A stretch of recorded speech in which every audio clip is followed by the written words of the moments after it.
Good morning guys! Ito na po yung update today.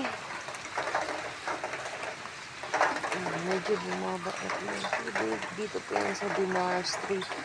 Kanka dito. Lahat po ng kanto dito may tubig baha.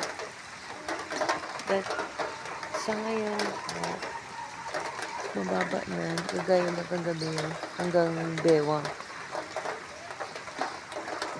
Bumalik na ulit sa Lagpastuhod. Pababa na niya, pababa ko.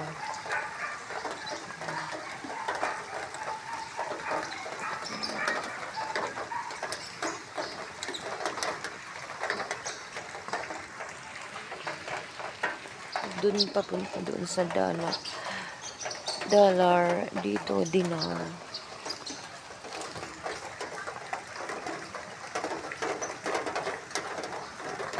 So yun na po muna ang update sa ngayon. Hopefully today mawala na yung water or baka bukas.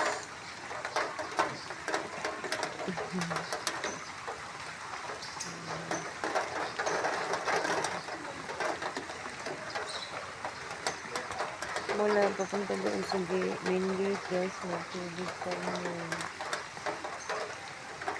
Pero hindi na mababa na yung iba doon. Dito lang medyo malalim kasi pababa siya.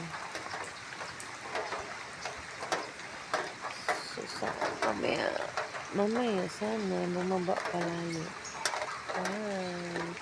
Thank you for watching. Subscribe.